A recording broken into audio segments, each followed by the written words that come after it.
saksofon dan violin. Assalamualaikum warahmatullahi wabarakatuh. Gimana kabarnya hari ini? Ibu Dwi harap anak-anak tetap sehat, semangat, dan ceria. Video kali ini merupakan video pertama materi Bahasa Indonesia di kelas 4. Materinya adalah Oke, semuanya sudah siap menyimak penjelasan dari Ibu Dwi? Oke, anak-anak, dengarkan secara seksama ya.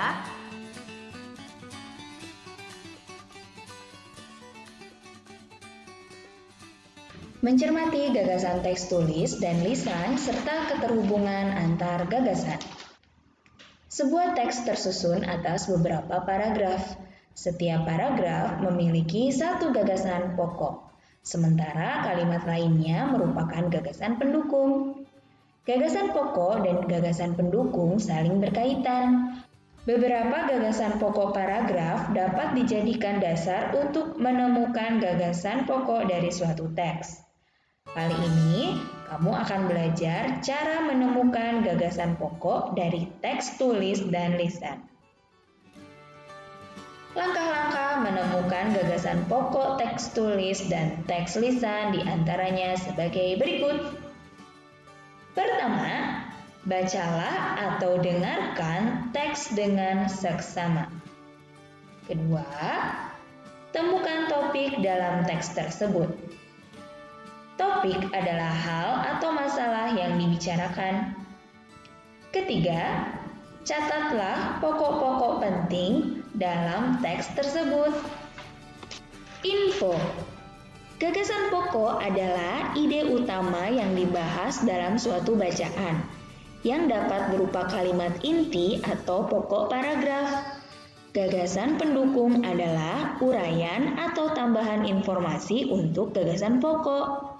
Gagasan pokok terdapat pada kalimat utama dalam setiap paragraf. Letaknya biasanya terdapat pada awal atau akhir paragraf. Ada juga gagasan utama yang terletak di tengah paragraf. Contoh teks tulis. Liburan tahun ini menjadi liburan yang paling menyenangkan bagi Tasya.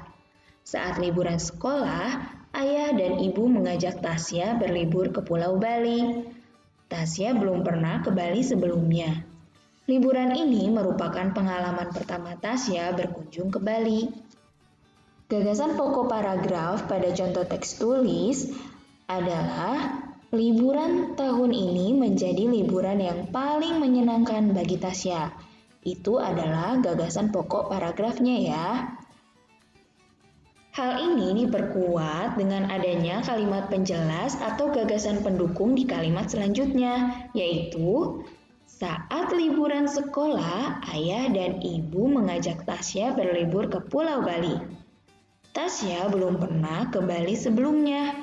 Liburan ini merupakan pengalaman pertama Tasya berkunjung di Bali. Jadi jelas ya anak-anak, dalam suatu paragraf terdapat satu gagasan pokok dan yang lainnya merupakan gagasan penjelas. Contoh teks lisan, percakapan Ajeng dan Bayu. Bayu, kamu baru kembali dari Yogyakarta ya? Iya, aku tiba di Jakarta tadi pagi. Kenapa, Ajeng? Aku sangat suka pergi ke daerah untuk wisata kuliner. Aku ingin tahu apa saja makanan khas yang ada di sana. Di Yogyakarta ada banyak makanan khas, akan tetapi gudeg adalah makanan yang paling terkenal. Kota Yogyakarta juga sering disebut kota gudeg. Kamu sudah pernah mencobanya?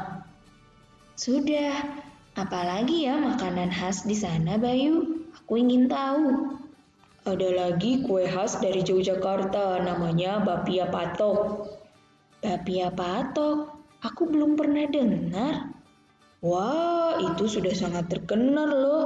Rasanya sangat enak. Aduh, aku jadi penasaran. Aku ingin sekali mencobanya. Di rumahku masih ada kue itu. Ayo, sekarang kita ke rumahku agar kamu bisa mencobanya. Ajak teman-teman yang lain ya. Iya Bayu, nanti aku akan ajak teman-teman. Terima kasih ya. Sama-sama Ajeng. Topik dalam teks di atas ialah makanan khas daerah. Gagasan pokok dalam teks tersebut ialah penjelasan Bayu kepada Ajeng tentang makanan khas Yogyakarta. Sementara kalimat-kalimat lainnya dalam percakapan tersebut merupakan gagasan pendukung. Dalam kedua teks tersebut, telah dibuktikan bahwa antara gagasan pokok dan gagasan pendukung memiliki keterhubungan satu sama lain. Keterhubungan antar gagasan akan membuat teks menjadi padu. Nah, sekarang waktunya anak-anak untuk menyimak percakapan dari Tasya dan Ajeng. Oke? Hai Ajeng, kamu sedang apa? Aku sedang membaca buku tentang kesenian Reog Ponorogo. Reog Ponorogo, kesenian apa dan dari mana itu? Reog Ponorogo itu merupakan kesenian tari dari Ponorogo, Jawa Timur. Tarian ini dipentaskan dalam beberapa peristiwa besar seperti pernikahan, hitanan, dan peristiwa-peristiwa hari besar nasional lainnya. Apakah kamu pernah melihat pertunjukan itu? Sudah dong saat aku berkunjung ke rumah pamanku.